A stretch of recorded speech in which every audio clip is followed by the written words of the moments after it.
Caerleon, just outside Newport, South Wales. 2,000 years ago, this place was the fortress home of a mighty Roman legion.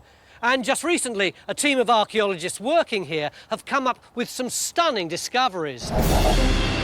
Their finds include some dazzling jewellery and fine carved objects. But even more exciting than that, they've identified dozens of new Roman structures.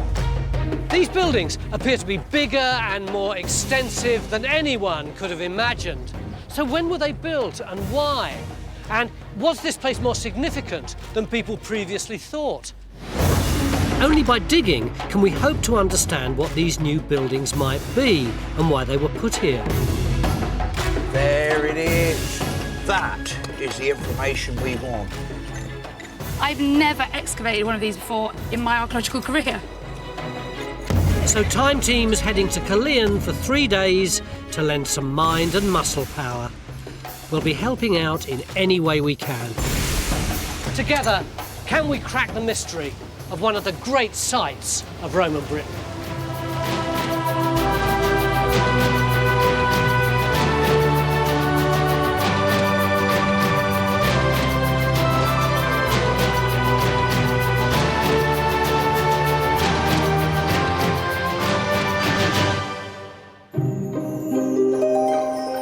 Lying just outside Newport, South Wales, on the edge of the River Usk, is Caerleon's legionary fortress.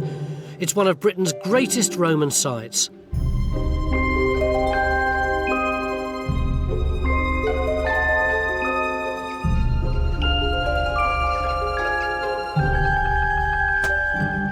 The fortress has been known about for over a century. And since the 1920s, archaeologists have uncovered its bathhouse, amphitheater, and even a barracks. So with all these large buildings already excavated, what's left to do?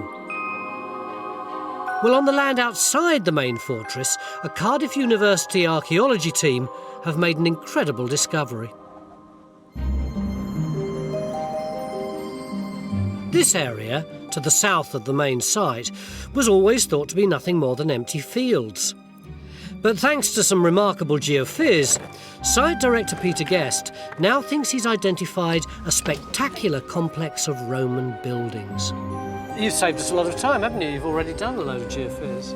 Pete, what's this intriguing large complex that we've started talking about? It's just southwest of the fortress. It lies in the area between the amphitheater and the River Usk. And it comprises this series of buildings here, which you can see a little bit better on geophysical results that we have here. Where we are now is in the middle of this very, very large complex here, a square courtyard building with large ranges on 3 sides and on the 4th possibly fronted by the quayside. Roman archaeologists, by and large, you look at the shape of something and go, oh, I know what that is because the Romans built 19 of those somewhere else. What's the problem here? The problem is the scale and its location. It's so big. It's one of the largest buildings known from Roman Britain, and the courtyard itself is over 100 metres either way. And the fact that it sits outside the corner of a legionary fortress, it's not what we expect from looking at other fortresses across the UK. A gigantic courtyard like this could have been a temple complex, a large monument, or some kind of giant military parade ground. We'll only know for sure once we've put some holes in the earth. We want you to dig in the centre of this, on top of what is a very interesting and possibly significant little rectangular building. So, Tim, what in more detail do you actually see on the geophysics that we're actually trying to excavate? Well, your trench is positioned over the corner of a little rectangular structure of some sort, more or less on the axis of the courtyard. But one of the intriguing things is that the geophysical anomaly which surrounds that is different from the rest of the structure that mark the line of stone walls. Couldn't different be later? Couldn't we be looking at a Victorian privy or something? Or a medieval cowshed. It could be many things. We'll only know, once we put a spade in the ground, whether we are looking at a Victorian privy or a Roman building of some importance. We just need a digger, don't we? Kevin! So Phil's trench could allow us to identify the mystery building in the heart of this giant courtyard. And it may even offer us the key to understanding the entire area. Look at that. Look at that. Beautiful. That's coming up well. Lovely. Lovely. I could do with some turf like this for me lawn. One thing that's crucial to understanding Caerleon is the Usk River. In Roman times, rivers were vital thoroughfares for transport and supplies. So Alex Langlands is taking a closer look. Wow. Peter, this is actually quite some river, isn't it? It is. This is crucially important to the siting of the legionary fortress here. We're on the lower banks of the River Usk. Right. And this is the lowest crossing point of the river. So what effectively you're saying is that everything downriver from here is just too difficult to cross. Too wide, too difficult. This is a very tidal river. It has a high tidal reach. Right. Which means that in terms of being able to sail up and down, it can be quite tricky at low tide as it is now. Yeah. At high tide in the afternoon, the river then rises to the top of the mud flats you can see behind us and almost to the bottom of the bushes over there on the right-hand side.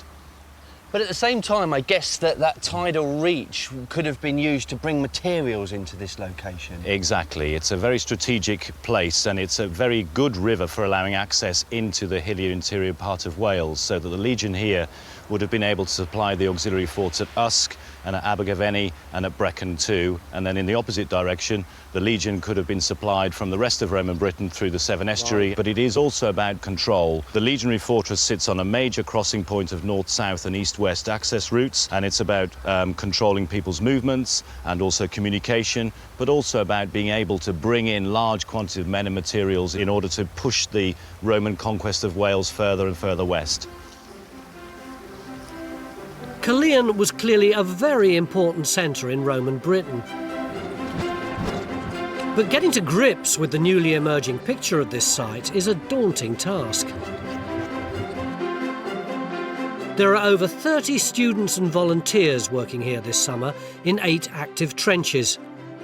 Your trench is just here. Time Team's Rakshar is joining supervisor Rob in a trench just to the east of Phil's trench, slightly to the south of the amphitheater. They think they may have picked up some Roman buildings on the geophys of this area. So what are we actually targeting in this trench? Well, the first part of the targeting was to establish whether these humps and bumps in the field were the waste tips from the 1920s excavation of the amphitheater. And secondly, once we can clear those out and prove what they are, then we can hopefully get down onto the Roman levels and find out what these buildings are underneath. So we possibly have a Roman structure in here. I certainly hope so. I'm actually quite excited because you're still very much at the early phases. And I want to get in. You've got me for 3 days. Come on, then. Right, that's it. We're going to move you up to the roof tile level up here. Brilliant. And see if we can find you corridors, walls, and maybe part of the monumental complex. So here, in this well-advanced trench, Rakshar's already got some serious archaeology to get her teeth into. But even in Phil's trench, only opened earlier this morning, we're getting indications of walls and floor surfaces. Hopefully, by the end of the day, there'll be more to report. In the meantime, Mary Ann's keen to get to grips with the bigger picture of this site. By 76 AD, the Romans had conquered most of Britain, and fortresses were a key means of controlling their newly subjugated lands. In Britain, there were just 3 permanent legionary fortresses, one at Chester, one at York, and the one here at Caerleon. Guy, we're talking about Caerleon being a legionary fortress. Do we know what the layout would have been? If you imagine that this is our fortress here, you've got something like a very large playing card shape, and that represents the fortress walls, and you've got a gate in either side here and there. At one end, we've got loads of barrack blocks all the way up here, and at the other end, we've got loads of barrack blocks all the way along here. And in the centre here, we've got the headquarters building, other administrative and store buildings, and we've also got a huge military bathhouse. And outside, just over there, is the amphitheater, and beyond that is the site that we're digging today. So this is a big, bustling city. It's kind of self-sufficient, is it? It is self-sufficient. It's very self-sufficient because it has to be. This is the edge of the Roman Empire, and it is a sort of centrepiece, if you like, of Roman military culture. But it's not just the fortress. All round here are going to be the canabi, the hutments, the settlements, if you like, which are a sort of civilian settlement outside the fortress. But at Caerleon, we seem to be finding far more than mere hutments outside the fortress walls. The evidence we're finding of a gigantic monumental complex is something nobody would have expected. So what's its function? It's all hands to the pump as we attempt to find out. Matt Williams is getting ready to muck in. Hi, you Kaz? I certainly am. Hi, I'm Matt. Nice to meet you, Matt. Nice to meet you too. Kaz is a Cardiff Uni supervisor, and she'll be doing her utmost to keep Matt in line. Their trench is at the edge of the courtyard complex, where the team think there's a series of additional buildings running along the side. Right, I've been volunteered to join you in this trench. It looks pretty impressive. Can you tell me what's going on? Trench 5's been located to find the orientation of the rear range of rooms that form that monumental courtyard within the complex. These walls would have formed the main walls of that range of rooms. So the walls we see coming out at right angles, this one here and this one to the right, would have then formed the room dividers, the internal walls. Right, so you're standing in a little room there? I am indeed. OK, so where do you want me then? Well, come on in here. Oh, right. Got your trowel? I have indeed always got my trowel with me. Fantastic. So the plan for today really is to take down this dark silty stuff in the hope that we can find a nice floor surface. So a posh floor to go with the posh wall, really? That would be fantastic. Opus igninum, something like that. Brilliant. Lovely. Opus igninum was a waterproof building material made of mortar mixed with fragments of crushed tiles or terracotta. There's the pot coming up already. Look, there's a piece there. We have, out of here, another piece here. Oh, yeah. Trays and trays full of pottery, animal bone, oyster shells, bits of plaster that have come off the wall. Fantastic finds coming up as well. We could be looking at a fairly grand series of rooms running along the courtyard edge, but it's still too early to tell for sure.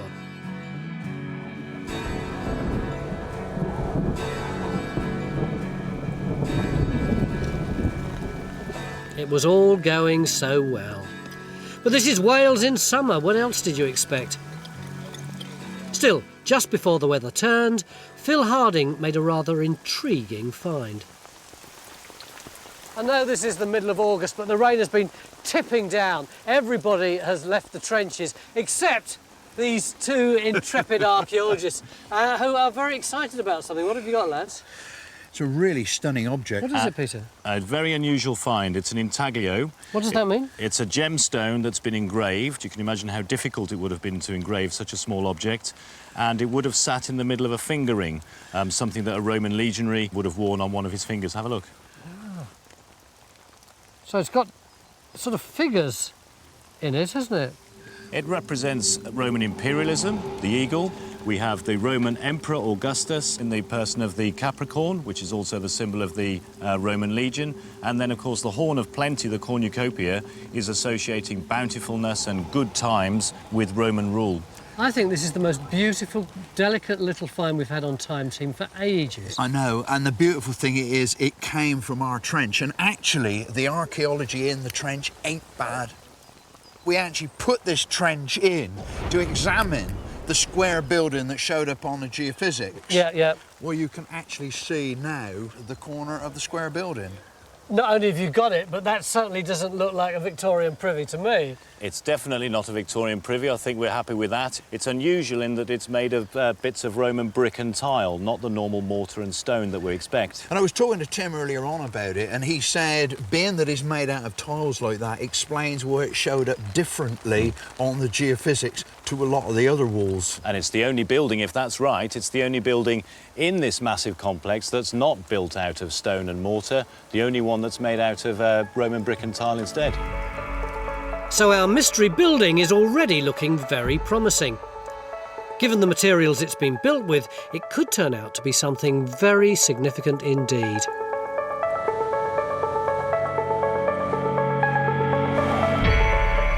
It's been a fantastic first day helping out on this remarkable site, but we're ending the day in the campsite, where all the students and volunteers live for the duration of the dig. And those volunteers now include Matt and Raksha. We've got a surprise for you to help build the team a bit. We don't like the idea of the students sleeping in all these tents while you go off to some grand hotel. So in order to build a team, you two are sleeping in there tonight. What? Camping. Yeah, we are serious. Actually, Absolutely. I've got a surprise for you. Yeah. I came here in my camper van today, so if it's all right, I think I'll just sleep in that. So it's just going to be you, Raksha. Come on.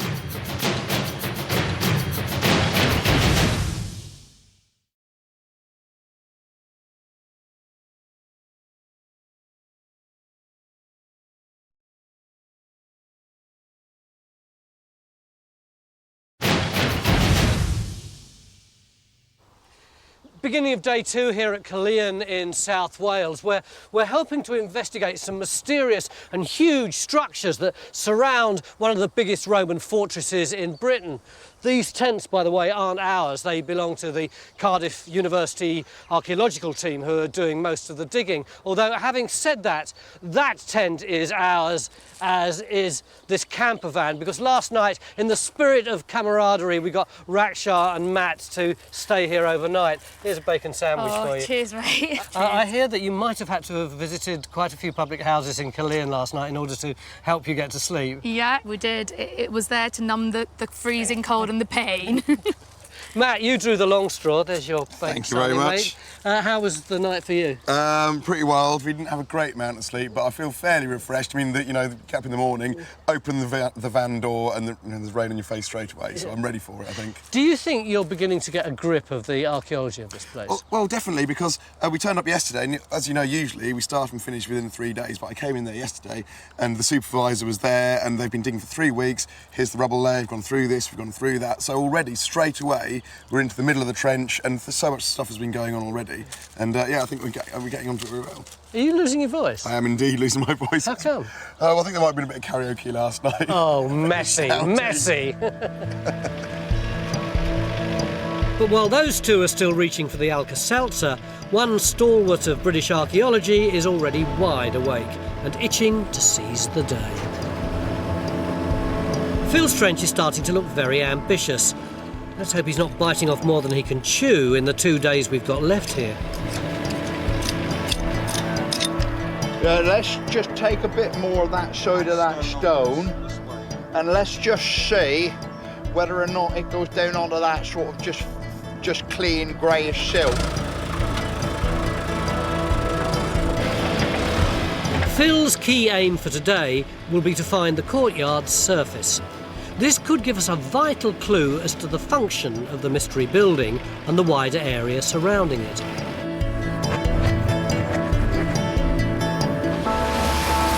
And while Phil cracks on, Marianne's dropping into the town's museum.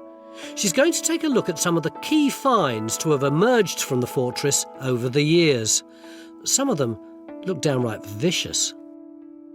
OK, these are obvious to me. That's a spear point, and this is all weaponry, isn't it? Yes, we obviously, being a legionary fortress, we've got a tremendous collection of military items, from spearheads, arrowheads, some of which have clearly seen action. You can see that that's hit a target. Fantastic. But we also have some of the ring mail of the centurion. The centurion wore that type of body armour. But then we've got some other weaponry. These caltrops here would be thrown on the ground, and whichever way they land, there's one spike that faces upwards. So they just throw them on the ground, and when it went into either a horse or man's foot, that's it? It brings them down, yes, and they're still used today to stop cars. The police use them as a stinger. Even to this day, they're very effective, tried and tested method. And what about this?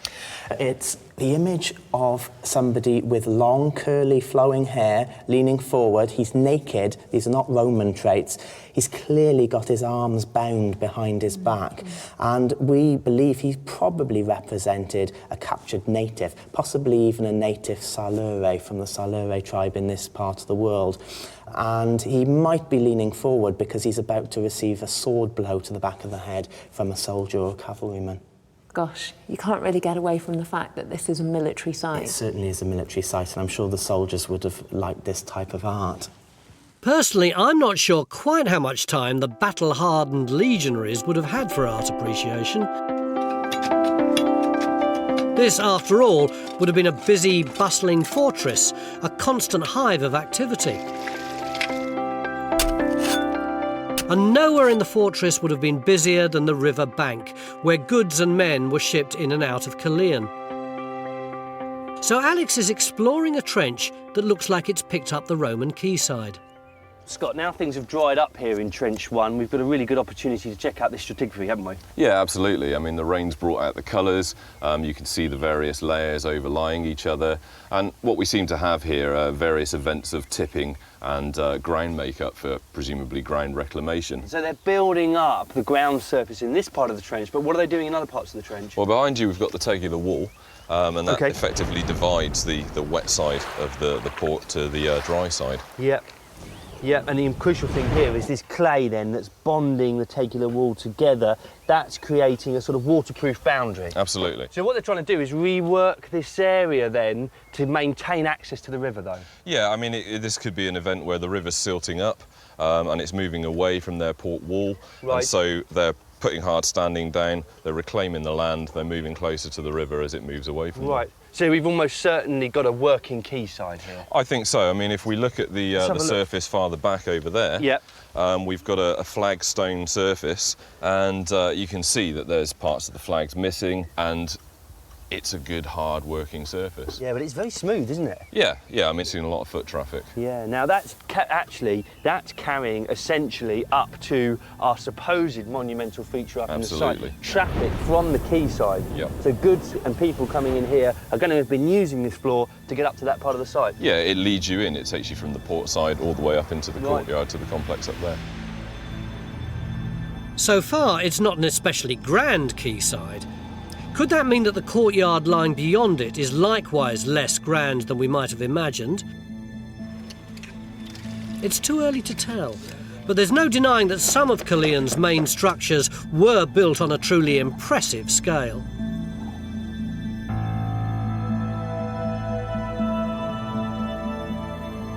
Guy, this must be one of the most intact Roman structures in Caerleon. If not the whole of Roman Britain, it's a fantastically well-preserved amphitheater. But what we've got are only the bottom parts of it. It had a huge wooden superstructure all the way around the top, so you can imagine it towering over you. How many people would it have seated? Well, at least 6,000, which is a pretty large number. And many of them would have been gathered up here, watching gladiators who would have started off their bouts by saluting the president of the games, who would have been up over here. And right out in the middle here, this is where most of the bouts would have taken place and where some of them would have died. And this is where their bodies would have been dragged away from. Is that what was happening here? Gladiators fighting to the death? Christian martyrs being thrown to the lions? I'm not too sure about the Christian martyrs, although that might have happened. But what we would have had is slave gladiators, people whose lives were basically doomed. They weren't going to live very long.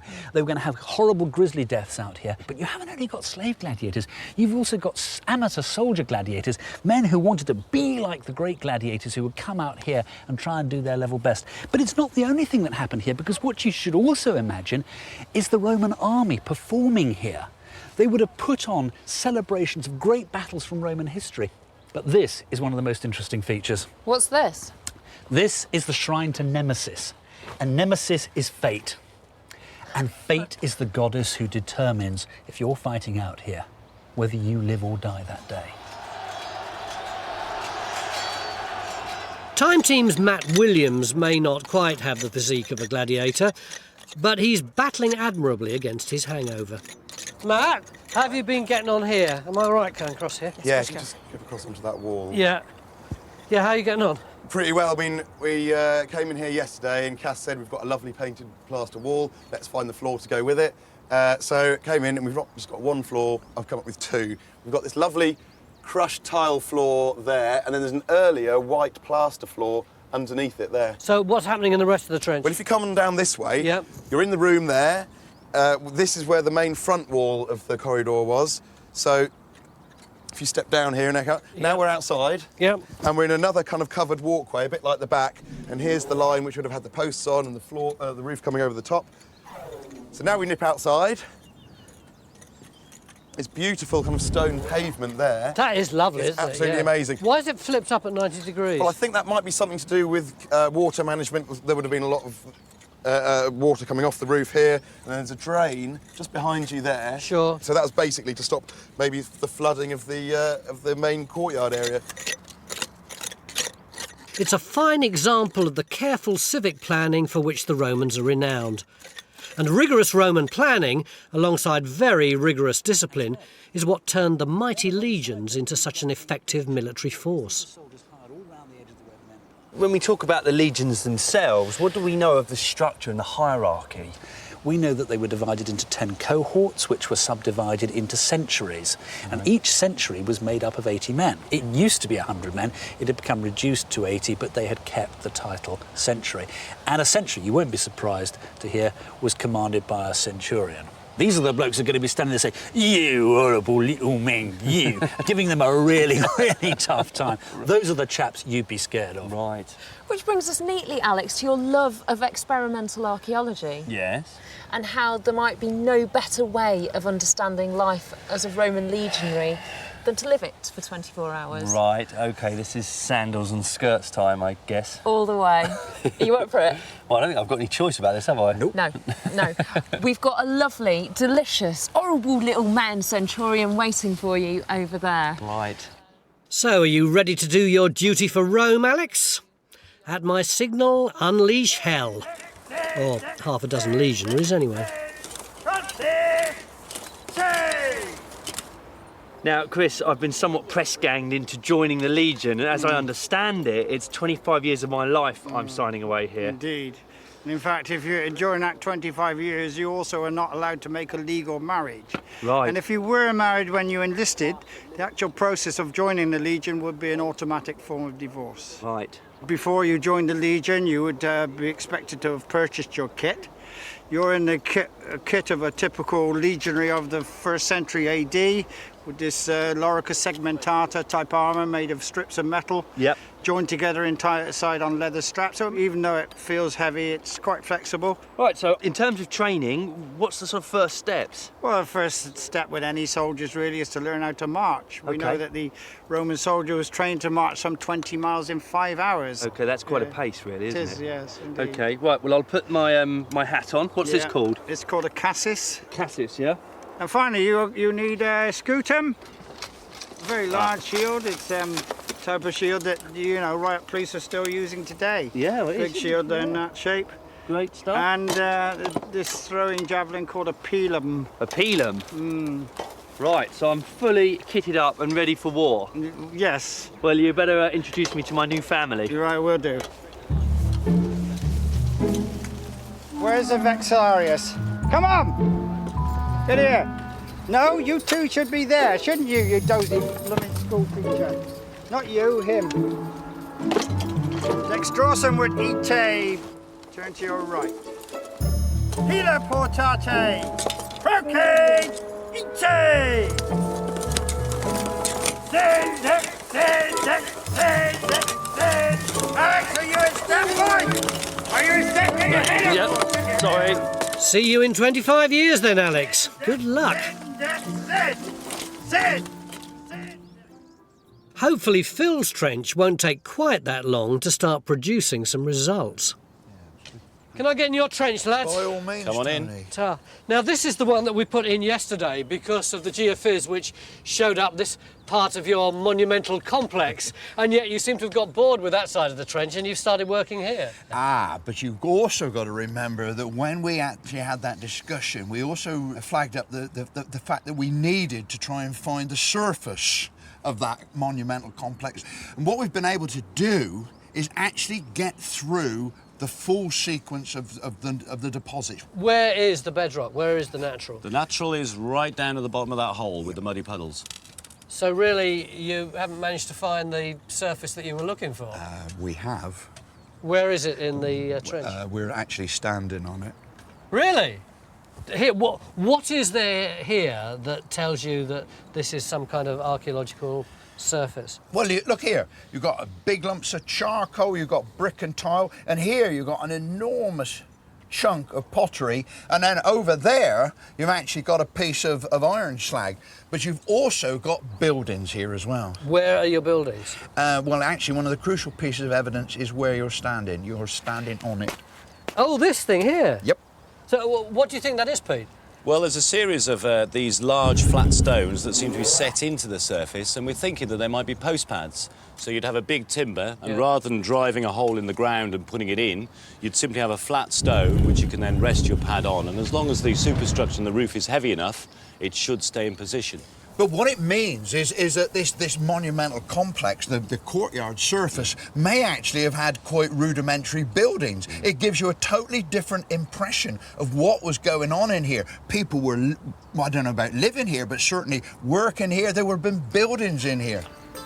So our large courtyard and its associated buildings may be looking less grand and imposing, more rustic and workaday.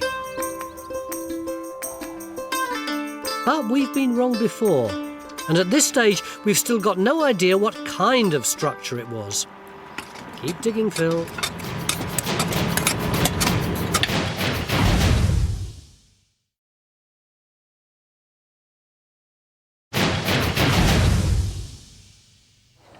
It's not just the remains of the military buildings that are so fascinating on this site.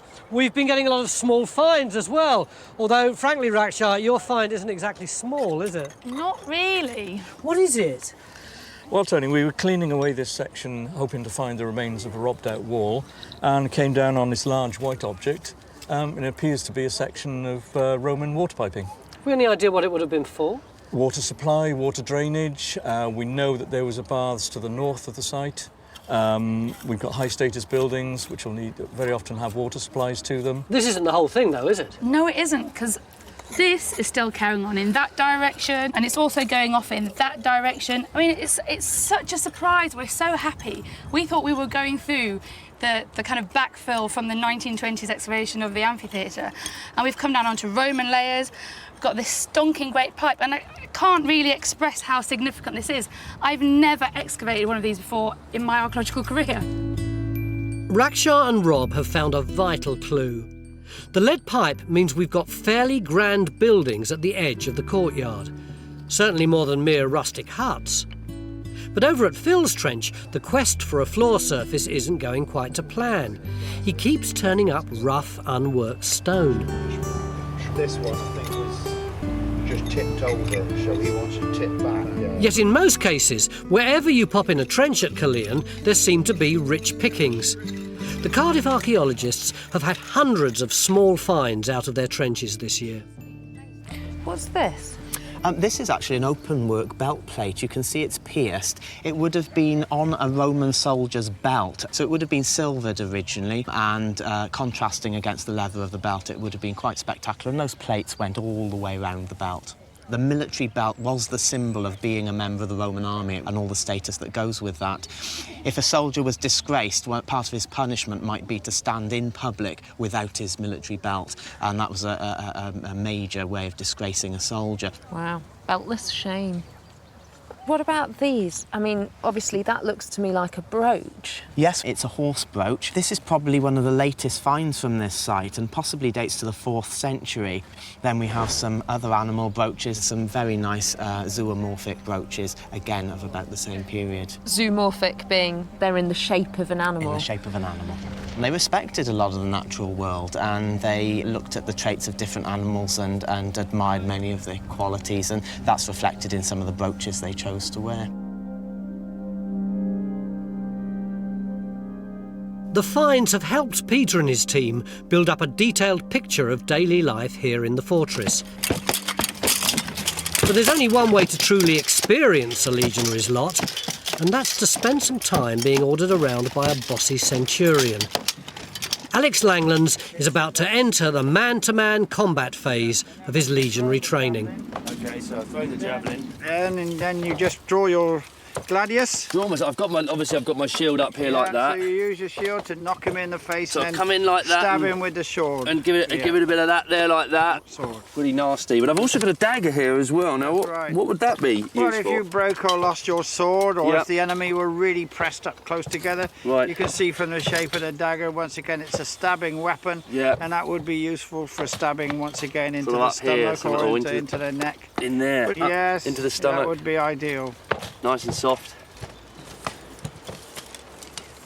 Right. So, Alex, we're going to put you in there and See if you can do some training with a Great stuff. with the wooden sword and wicker shield. Right, okay. So if you both want to get stuck into each other. Nothing personal then. No.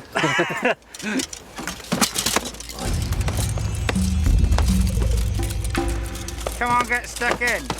Harder, harder. Come on. This is not the Girl Guides. And again, boy. And again. And again. I think it's got the measure of me, this one. What are you trying, Alex? Use the sword. Come on. Stick in there. Push and stab. Push and stab. Use that shield. Use that shield. Okay. Oh, I submit. I yield to the might of the legions. Well, that was quite good. Whew. It just goes to show, they do say even a trained man in a battle could only fight for about 10 minutes or so, when he would need to draw back and let other ranks come forward to take over the fighting. That's absolutely knackering. Yes.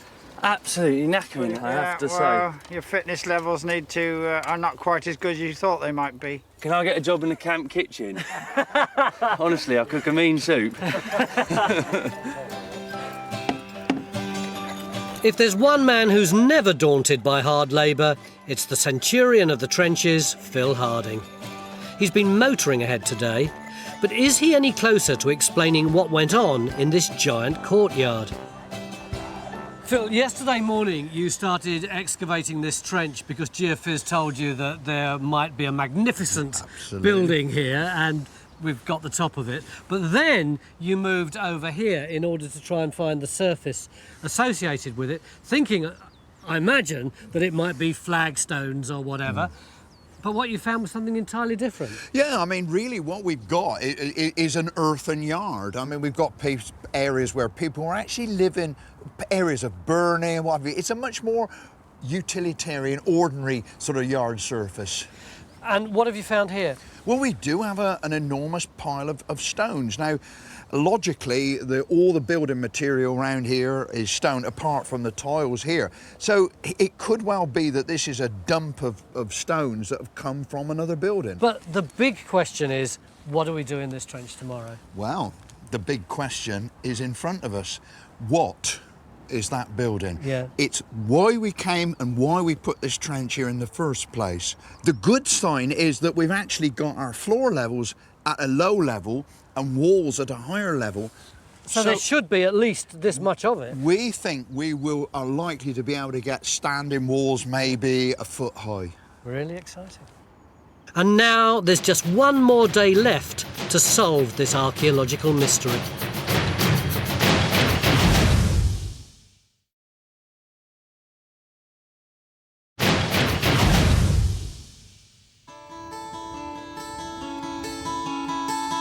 ...8 a.m. on the dig site. Time to rouse the troops. It's nearing the end of a very exciting summer for the Cardiff University team working here. They've already succeeded in learning much more about this startling site, and even at this late hour, the finds just keep tumbling out of the ground. Over at the Keyside Trench, they've just unearthed another direct link to the Roman legions. It's ages since I've been on a site where there's been such a wealth of small finds, but the one that always gets Romanists going is something like this, isn't it? It is, absolutely. This is a small piece of old red sandstone with 3 letters on it. We can see part of the letter A V or a U, and then probably a G at the end. Do those letters have any particular significance to you? It's extremely significant because it's an abbreviation for the word Augustus, or another word Augusta, so of or the emperor or by the emperor. And what was the relationship between Augustus and this place? The second Augustan legion that was based here was raised by the Emperor Augustus at the end of the 1st century BC, and also various monumental inscriptions were erected in Roman Britain and around the empire in the emperor's name, and subsequent emperors took Augustus as one of their titles. Where do you think this inscription would have been? And it would have come from a much larger inscription that probably sat, we think, above the main entranceway into the courtyard complex that Phil's trench is in. And it essentially would have allowed people to recognise who had built this, and there would have been perhaps a processional route from this part of the port on into the major complex, funneling people in. Obviously, it's all about Roman imperialism and projecting imperial power. cut out in there with them stones. So, how many courses have we got here then? We got 1, 2, 3, and we certainly got a 4th one there. Ah! Now then, that is a stone, and it's going under the wall. So, that wall is built on all that stonework. Now, that's something I never expected. I thought they might have levelled it up a bit better than that and put some decent foundations down, but wow, it looks like they've just chucked in a lot of rubble and built the wall up on that, but there's no argument at all. That is the bottom of the wall, and there's a big piece of stone going underneath it. That is the information we want. That's good. That really is good. So another clue that this building may not have been as grand as we thought it was. I really think I'm beginning to get a handle on this site, and the key to it is the River Usk, which when you're working in this field, you're not at all aware of, but in fact it's just behind that hedge line there. And in Roman times, people would have sailed here from the continent up the Usk, they would have landed at that port, they would have stepped on British soil right here for the first time, they would have come through this huge archway, they would have entered the monumental complex, and they would have been confronted by the enigmatic building that Phil's been working on for the last 3 days. Phil, this has been what we've been waiting for, isn't it? The moment when we began to uncover all the debris around this building. Yeah, the first good news is that it's not square anymore. You're kidding? No, I'm not kidding. It is now oblong. It is twice the size that we originally thought. How? Why? Where? Well, you know, originally we had this square building that showed on the geophysics. And you can see I'm standing in one room of it. We've got one wall going along there, one room going along there. Now we can actually find that we've got a similar size room of exactly the same dimensions tagged on in this direction. You can see the wall going off in that direction there. Is it just me, or does the line of it respect the entrance up from the port? That is so important, Tony. The fact that the alignment of this rectangular building does respect the symmetry of the whole courtyard. So, whatever this building was, it was part of this enormous imperial statement slap bang in the middle of Caerleon. Absolutely. So the scale of our mystery structure implies that it was something rather important. But not all the evidence points that way. We still don't have a clear idea of its function. Just half a day left for us to work out exactly what the Romans were up to in these rather muddy fields. And it's getting muddier by the minute. Another dose of invigorating Welsh rain. Still, it's not enough to stop Matt and Kaz toiling away. Matt, you seem to have been up to your knees in drains for 2.5 days now. Well, there's a drain coming through here, and early this afternoon we discovered this other one here, and you can see there's a top across it where Cass is. Matt, before we go on, you've got to promise me one thing. You will never go anywhere near a karaoke machine ever again. You've just got to keep me away from Cardiff students. Kaz, what have you got? Well, this wall we saw yesterday, that was the division between the building and the courtyard to the right of me, we thought this was originally wall tumble that had come off the wall, but actually removing half of it today, we've got tiles covering a drain. Why have we got so much water management? Well, I have a theory. We've got drains there, drains here. We have this pavement with a lip on it that I showed you yesterday. And there we have the courtyard. The surface that I showed you has actually turned out to be nothing. All we have is silt, clay, almost kind of river-type deposits. I think that this whole courtyard area was subject to some pretty bad flooding. But the river's about 100 metres from where we are now. It is, Tony, but we know that from Roman Britain, the climate changed from the mid-3rd century onwards, so we're getting much wetter weather, and actually that could explain that this part of Caerleon here may well have flooded. So could that be the reason why this once great Roman settlement fell into disuse? Yes, indeed it could, and we've actually managed to take some samples out of these drains, and hopefully that will help tell us when and if that happened. That's great. Matt, the whole of the decline and fall of this part of the Roman Empire could be writ large in your trench. Just the top 5 metres. It's a good result. And Peter's now getting a really clear picture of this monumental courtyard area. But what of the mystery building in the heart of the complex? Time's now up for our contribution to the dig. Has Phil got any answers? Well, it's a lovely piece of archaeology, Phil, but what does it tell us about this building?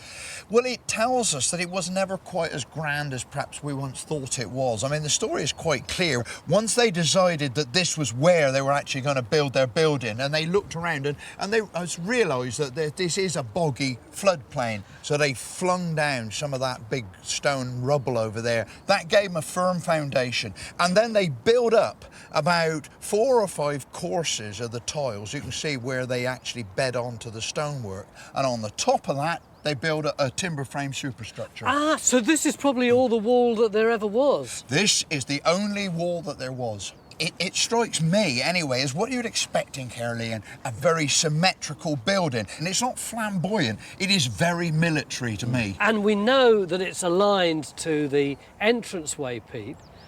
What does that say about this building? Well, it still puts it in the central part of this big courtyard, so it's clearly important. It's the first building you would have seen had you got off a ship or a barge in the middle of the port, looking in this direction, and it tells us a great deal about what was going on in the courtyard. Where are the fancy floors? We can't find those at all. So we're looking at a building that might have a more of a functional role, perhaps something to do with this space being used as a stockade or a corral, rather than the big open yard where legionaries might have paraded. So the courtyard and the building in the middle of it were most likely to be used for controlling goods and people coming in and out of the fortress. Perhaps it was a customs post or holding area. But crucially, the new evidence from the dig suggests Caerleon was even more important than previously thought. A place with a large port and an administrative centre, as well as being a mighty fortress. It was a crucial landmark in Roman Britain, and only thanks to the dig has the full scale of this imposing site become clear.